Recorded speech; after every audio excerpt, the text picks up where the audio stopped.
Bonjour à tous et à toutes, bienvenue sur ma chaîne Jeune Padawan. Alors avant de commencer, nous utilisons Fusion 360 principalement pour l'impression 3D et pour toute autre sorte de fabrication via des machines.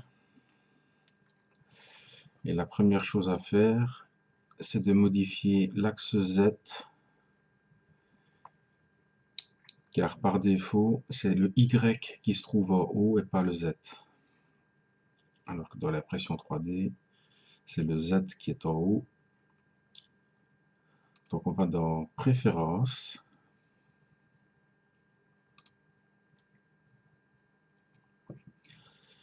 Et au coche ici, on va chercher Z-Up ici. Et on fait OK.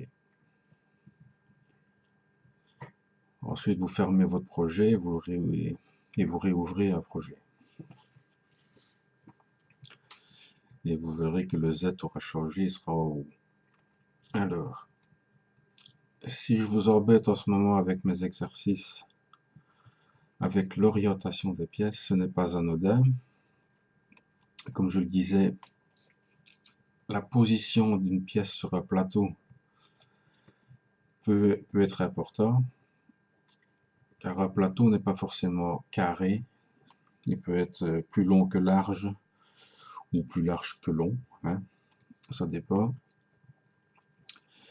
Alors autant positionner sa pièce normalement et le plus juste possible par rapport à la machine sur laquelle on va travailler. Alors ici, comme vous pouvez le voir, nous sommes dans la vue Home. Donc quand on clique sur la petite maison, c'est la vue Home.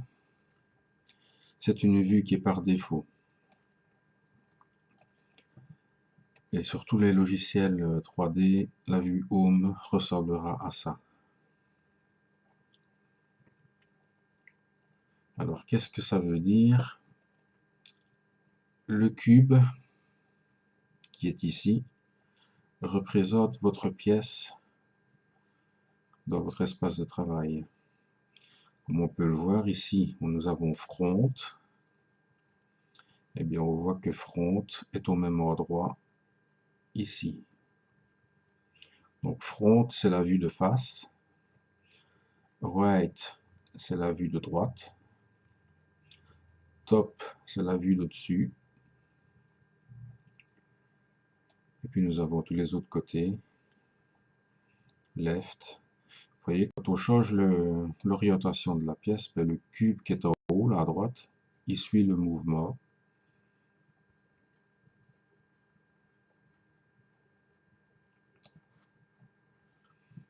Alors, le cube, c'est notre boussole. Quand on va se promener en forêt et qu'on ne connaît pas, on utilise une boussole pour se repérer dans l'espace où on est. Et bien ici, c'est pareil. Notre cube, c'est notre boussole. Elle nous montre notre position dans l'espace. Et c'est très important. Il faut connaître, vous devez vous entraîner. Du simple coup d'œil, vous devez savoir où vous vous trouvez. Si par exemple je me mélange mon dé ici, voilà, comme ça, hop, je suis où? Ben ici j'ai la vue de derrière, la vue de gauche, la vue du dessus. Je le sais ici parce que c'est marqué là. L'orientation du texte qui est marqué a aussi son importance.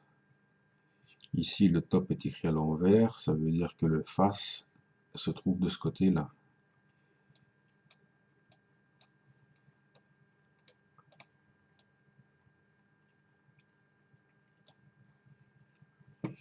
Alors, il y a plusieurs fonctions aussi avec ce cube. On peut cliquer sur une face, donc ici sur la vue de face. On voit que nous sommes en front. On peut cliquer soit sur les flèches pour passer d'une vue à l'autre.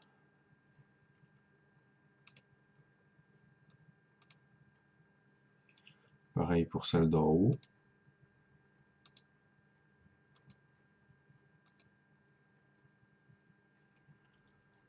On peut aussi orienter la vue en la pivotant.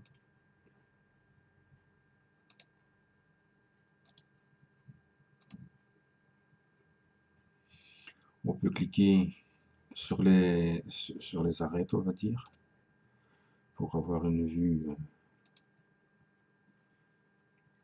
ou sur les coins.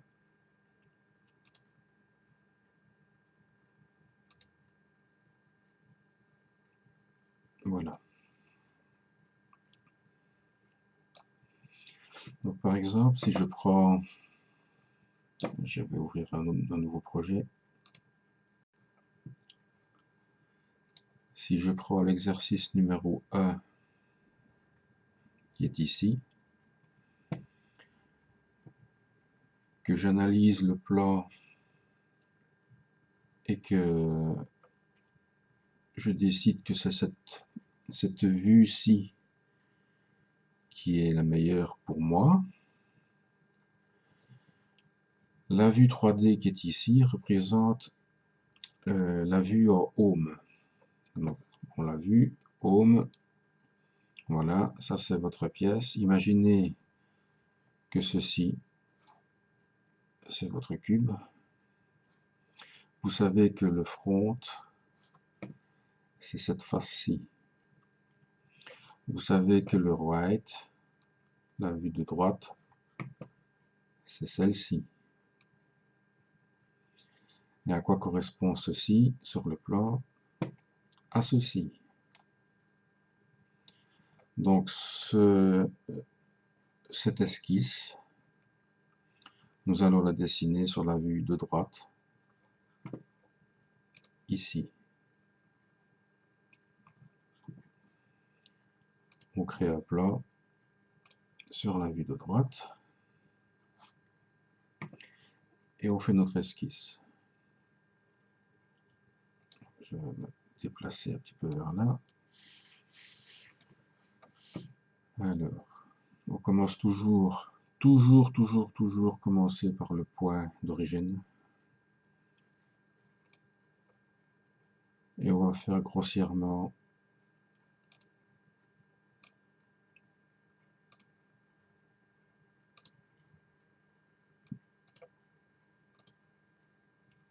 voilà.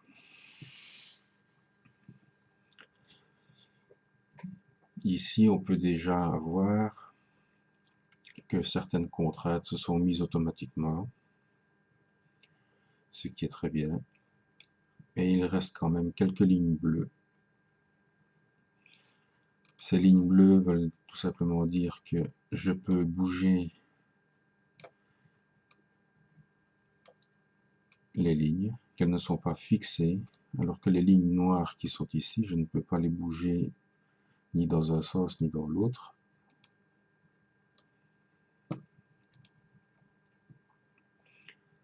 Pour les fixer, on va mettre des cotations. On appuie sur D pour dimension. On va déjà mettre celle-ci, même si elle est en noir. On va lui définir une hauteur, donc 25 plus 20, ça fait 45. Ceci, 12.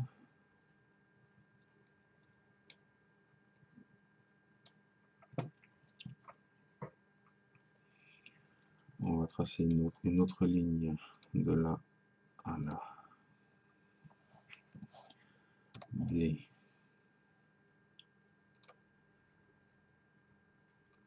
Qui est à 25.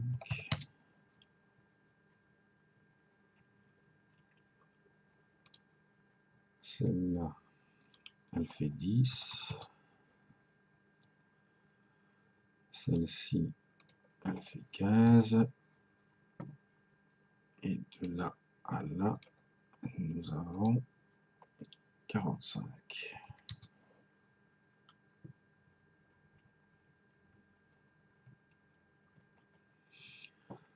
On est bon. Donc si je mesure par exemple d'ici à là, je vais avoir une cote pilotée normalement. Voilà.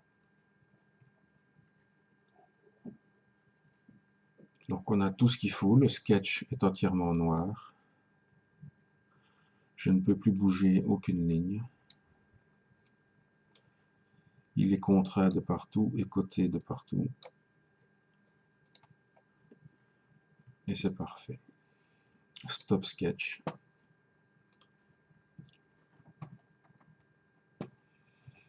On sélectionne la première partie du sketch. E pour extrude. On l'extrude de 30 mm. On va aller rechercher notre sketch. On sélectionne la deuxième partie. E pour extrude. Elle fait 20 mm. On vérifie qu'on est bien en joint. Et on fait OK. On peut cacher le sketch. Donc voilà. L'exercice A est terminé. On voit que le front correspond au front qui est ici. Donc la vue de face. Comme l'indique la vue 3D. Nous sommes en vue home. Ceci c'est la vue home, toujours. Notre pièce est conforme. Voilà. À bientôt pour la solution de l'exercice 2.